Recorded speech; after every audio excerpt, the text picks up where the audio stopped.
Jadi, saya nak terus bersama dengan Dr. Muhammad Taufik Yaakob, penganalisis politik yang juga merupakan pensyarah kanan Universiti Malaya. Assalamualaikum, Doktor. Assalamualaikum.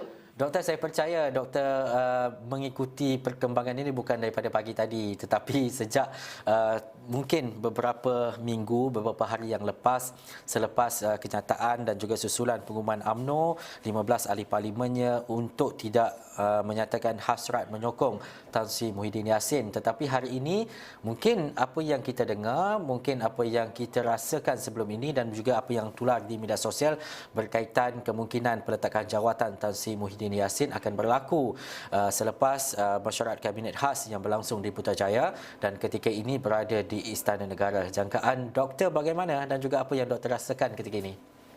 Ya, terima kasih Ustaz. Saya melihat secara realistik tentang perkembangan politik negara. Kerana pilihan untuk meletak jawatan itu adalah salah satu daripada pilihan yang ada. Cuma kita lihat hari ini dipanggil menghadap iaitu pengusir Suruhanjaya Pilihan Raya dan kemudian beberapa pegawai kanan kerajaan. Dan saya lihat berita pagi tadi iaitu di Kanada telah diumumkan untuk mengadakan pilihan raya pada 20 September. Maka pilihan yang ada juga untuk pilihan raya di Malaysia kerana itu adalah dibenarkan oleh perlembagaan dan kita sudah lihat bahawa kronologi perkembangan politik negara hari ini berkemungkinan akan menuju kepada pilihan raya itu antara pilihan yang ada selain daripada meletak jawatan. Dan seterusnya kita lihat berkemungkinan juga calon baru untuk dilantik sebagai Perdana Menteri iaitu Datuk Seri Ismail Sabri kerana pilihan-pilihan ada ini merupakan pilihan yang perlu diketengahkan dan terbaik kepada rakyat ketika rakyat berhadapan dengan kesukaran dan kesusahan. Maka pemimpin-pemimpin termasuklah kebijaksanaan daripada Seri Paduka Baginda Yang Agung akan menilai setiap pilihan yang ada ini supaya apa? Supaya kesannya kepada rakyat, kehidupan mereka itu terjaga dan kebajikan mereka terjaga ketika kemeluk politik sedang berlangsung. Dan juga doktor, kita faham bahawa sekiranya Tan Sri Muhyiddin Yassin meletakkan jawatan, beliau masih lagi mempunyai peranan yang cukup besar, terutamanya dalam perundingan pembentukan kerajaan kerana beliau masih lagi merupakan pengerusi Perikatan Nasional PN.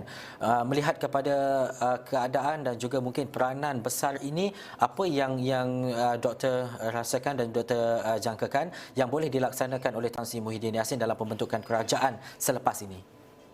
Sudah semestinya kita memerlukan satu kerajaan sementara bagi mengendalikan pentadbiran negara sekiranya Tan Sri Muhyiddin Yassin meletakkan jawatan. Dan saya yakin tindakan yang sama dilakukan oleh Seri Paduka Baginda Yang Agung yang dilakukan ketika berlakunya perubahan kerajaan daripada Pakatan Harapan kemudian mencari-cari kerajaan baru iaitu melantik Dr. Mahathir sebagai Perdana Menteri interim. Dan ini juga saya jangkakan akan berlaku kepada Tan Sri Muhyiddin Yassin akan mengendalikan kerajaan sementara bagi mengendalikan pentadbiran negara. Dan seterusnya saya lihat proses rundingan serta perbincangan juga tetap akan berlangsung sehinggalah mendapat seorang calon baru yang diyakini oleh majoriti ahli Dewan Rakyat dan kemudiannya berlangsunglah pentadbiran negara sehingga pilihan raya umum ke-15 yang akan datang. Kerana kita akan berhadapan dengan kemerdekaan negara pada 31 Ogos, maka secara tradisinya kita ada ketua negara dan ketua kerajaan.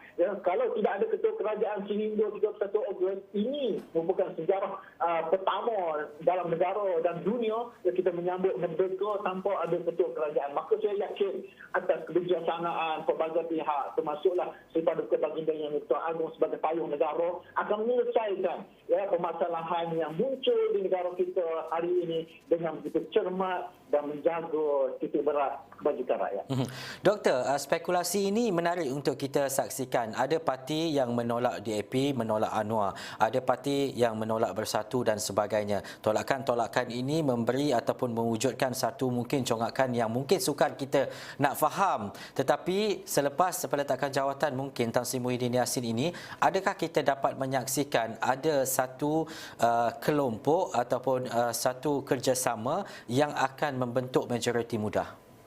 Strategi-strategi ini perlu diketengahkan oleh mana-mana blok dalam Dewan Rakyat, khususnya parti-parti komponen yang mempunyai ahli parlimen, kerana mereka melihat peluang yang ada hari ini bukanlah boleh didapati pada masa-masa yang lain, dan inilah sebenarnya masanya kepada parti-parti komponen termasuk daripada pembangkang Perikatan Nasional untuk bersaing dan mendapatkan seorang calon bagi menjadi Perdana Menteri. Dan strategi yang ditengahkan dalam tempoh 1-2 hari ini akan memberikan satu wajah baru pada politik negara, dan perlu diperkukuhkan politik dan kestabilan politik yang sedia ada, kerana kita tidak mahu lagi rakyat terumbang ambing, dan pada waktu yang sama banyak dasar dan polisi negara yang telah diperkenalkan sebelum ini yang baik diteruskan, dan yang mana yang perlu diperbaiki, itulah sebenarnya peranan kerajaan baru yang akan ditambah oleh seorang Perdana Menteri baru selepas ini.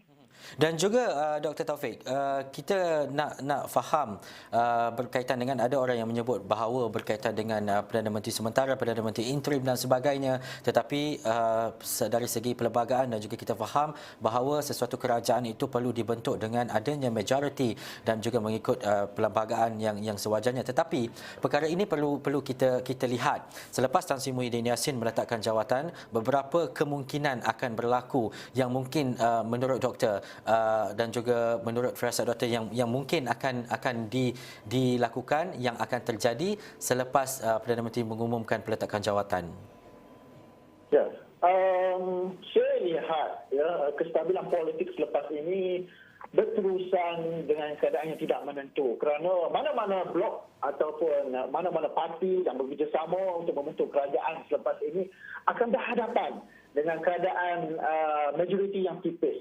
Maka saya mendapat hint-hint berdasarkan kepada pertemuan dengan Yang Ketua Agong antara pengurusi Suruhanjaya Pilihan Raya, ya, kemudian dengan pihak Ketua Polis Negara, Panglima Tentera. Jadi pilihan-pilihan itu terbuka dalam keadaan sekarang, dan saya lihat jika kita terus berhadapan dengan politik yang tidak menentu, dengan majoriti yang tipis, maka kita perlu berhadapan dengan pilihan raya umum ke-15 pada satu masa yang sesuai, iaitu apabila kita mencapai herd immunity dalam kalangan masyarakat, dan saya jangka pada bulan hadapan dan telah juga dimaklumkan oleh menteri sebelum ini, itulah sebenarnya tarikh herd immunity. Maka kita lihat kalau kita masuk pilihan raya, yang kita menyerahkan yang sepenuhnya mandat itu kepada rakyat, dan rakyat akan menilai prestasi kerajaan-kerajaan yang mentadbir negara sebelum ini sebagai indikator penting untuk mereka memilih semula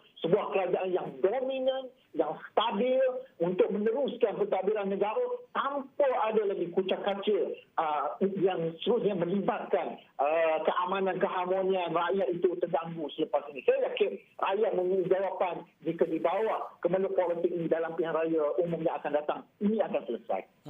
Dan juga doktor, kalau boleh saya tanyakan, ke mana doktor lihat sokongan 15 ahli parlimen dari UMNO yang tidak menyokong Tan Sri Muhyiddin Yassin selepas ini?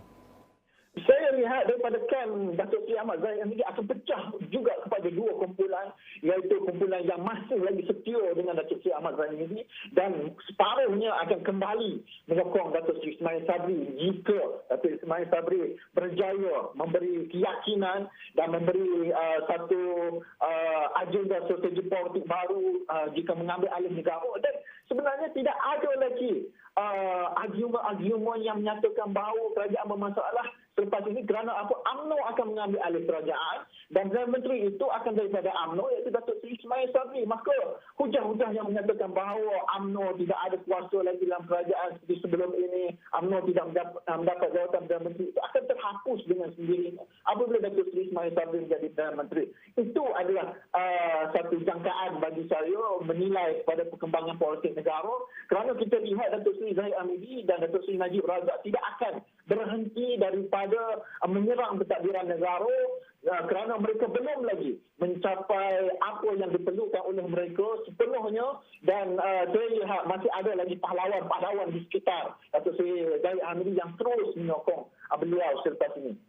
Doktor, apa yang akan terjadi kepada Malaysia khususnya berkaitan dengan keadaan dan juga situasi COVID-19 apabila Perdana Menteri mengumumkan untuk meletakkan jawatan? Ini bermakna 32 menteri ataupun lebih ketika ini ahli kabinet yang lain turut akan terbubar sama sekali, dan juga apa yang boleh kita saksikan dalam tempoh itu, mungkin ada kabinet baru dan sebagainya. Bagaimana keadaan kita, bagaimana keadaan program vaksinasi contohnya, keadaan COVID-19 dan sebagainya, doktor? Sekiranya kita ada kerajaan sementara yang ditajuk oleh Tan Sri Muhyiddin Yassin untuk beberapa minggu, saya yakin sebenarnya dasar-dasar dan apa saja polisi berkaitan dengan kesihatan, ekonomi masih diteruskan. Cuma apabila berlakunya peralihan kerajaan kepada seorang Perdana Menteri baru yang bukan daripada Kerajaan Perikatan Nasional sebelum ini, saya yakin akan berlaku perubahan dari segi dasar dan polisi, khususnya dalam konteks kesihatan. Itulah sebenarnya merisaukan kami sebagai penganalisis politik ataupun apa saja bidang, ya, kerana kita risau keadaan rakyat itu akan gusar dan khawatir dengan perubahan-perubahan apabila seorang Perdana Menteri bukannya daripada Kerajaan Perikatan Nasional. Tetapi jika Perdana Menteri baru itu lahir daripada Kerajaan Perikatan Nasional juga, misalnya daripada menteri-menteri yang sedia ada, saya yakin beberapa dasar dan polisi yang sedia ada akan diteruskan. Inilah sebenarnya yang perlu dilakukan, kerana apa? Dasar bukan digubal, bukan dicipta dalam tempoh satu hari. Yang memerlukan kertas-kertas kerja, memerlukan perbincangan dan mesyuarat MKN yang menyeluruh dan memberi kesan kepada kehidupan rakyat. Maka saya sebenarnya melihat kita sebenarnya terikat dengan pelbagai dasar, kita terikat dengan pelbagai strategi politik, tetapi di hujungnya apa yang perlu kita lihat, kita masih lagi ada rakyat yang perlu kita fokuskan kehidupan mereka. Fokus itu utama, fokus kepada rakyat khususnya, bukan sahaja berkaitan dengan kesihatan dan ekonomi, tetapi secara keseluruhannya, doktor. Tetapi doktor, selepas ini, petang ini mungkin satu cerita yang agak panjang untuk kita lihat dalam tempoh beberapa hari dan juga minggu, mungkin 10 ke 14 hari selepas ini, doktor. Tapi banyak lagi perkara yang perlu kita faham, dan lepas ini mungkin ada cerita, ada sokongan itu, sokongan ini, yang ni tidak sokong dan sebagainya, tetapi yang kita mahu lihat adalah kerajaan yang stabil dan juga yang boleh menjurus kepada pelaksanaan yang lebih mampan terhadap keadaan dan juga situasi semasa negara. Bagaimana doktor melihat kepada peranan yang perlu dilaksanakan oleh ahli parlimen buat masa ini secara kritikalnya untuk sama-sama sebenarnya bagi memastikan situasi ini dan juga keadaan COVID ini dapat diletakkan sebagai perkara yang paling utama? Ahli-ahli parlimen adalah wakil rakyat. Mereka mempunyai tanggungjawab yang besar dan hikmat mereka kepada rakyat itu terlalu luas. Maka apa saja konflik, apa saja krisis yang muncul di negara kita ini, mereka perlu fikirkan bahawa mereka mempunyai tanggungjawab yang besar, seorang negarawan, tokoh yang dipilih oleh rakyat, dan mesti memastikan bahawa perjalanan negara itu berada pada satu tahap yang memuaskan. Kita boleh berbalas tentang politik, kita boleh berbalas tentang apa saja berkaitan dengan kepentingan politik masing-masing. Tetapi untuk rakyat, kita tidak boleh berterusan yang berbalas sehingga menyebabkan dasar apa yang dikenalkan untuk kesihatan, ekonomi dan kehidupan rakyat itu akan terjejas. Yang paling penting perlu kita lihat sebagai wakil rakyat. Saya bukan di sini untuk membebel kepada wakil rakyat, tetapi saya perlu menasihat kepada wakil rakyat, kepada semua ahli politik. Inilah masanya untuk kita mencontohi sebagai seorang negarawan, menunjukkan sikap kita sebagai seorang tokoh yang mampu untuk mengetepikan kepentingan politik. Apatah lagi kita berada dalam bulan kemerdekaan, kita perlu menunjukkan sikap partisan dan tidak memanipulasi isu semasa sehingga boleh menyebabkan kehidupan rakyat terjejas dan mereka akan menjauhkan diri daripada politik negara yang semakin berada pada tahap yang tidak menentu. Doktor, sebelum kita menjengah PRU ke-15 yang mungkin berlangsung dalam tempoh setahun ke 2 tahun lagi contohnya, tetapi sekarang ini kita tak nak peristiwa dan juga perkara itu berulang-ulang ketika kita berhadapan dengan krisis dan sebagainya. Apa yang perlu dilakukan untuk tidak melihat kepada berlaku lagi konflik politik seperti ini?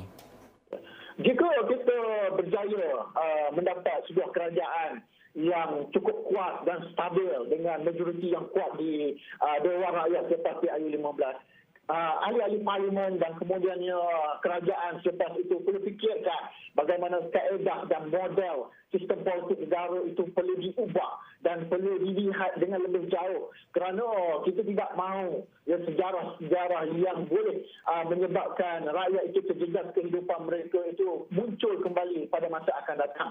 Dan pada waktu yang sama saya lihat kerajaan yang dibentuk selepas PRU 15, jika ada pilihan raya umum selepas ini, perlulah sebuah kerajaan yang berjiwa besar, yang mampu untuk mengubah dan meminda sebarang perkara dalam perlembagaan yang sebenarnya boleh kita perbaharui, boleh menyebabkan kestabilan politik kepada negara kita selepas ini. Kita tak boleh lagi bertahan dengan isu-isu yang boleh menjejaskan kehidupan rakyat. Yang paling penting, kita perlu ubah model politik negara kita dengan intizam politik yang cukup kuat dan keazaman politik yang selepas ini yang mampu memberi kehidupan baru bukan sahaja kepada rakyat, tetapi pada waktu yang sama mewujudkan satu cuaca persekitaran politik baru kepada negara kita yang kita cintai, yang bernama Malaysia. Baik, terima kasih Dr. Muhammad Taufik Yaakob, analisis politik Pensyarakanan Universiti Malaya. Nanti kita nak tengok lagi, Doktor, selepas petang ini apa yang akan berlaku, adakah apa yang kita nyatakan ini dan juga apa sebenarnya selepas Perdana Menteri Tan Sri Muhyiddin Yassin keluar menghadap yang di-Pertuan Agong. Terima kasih sekali lagi Dr. Muhammad Taufik Yaakob yang merupakan penganalisis politik Pensyarakanan Universiti Malaya.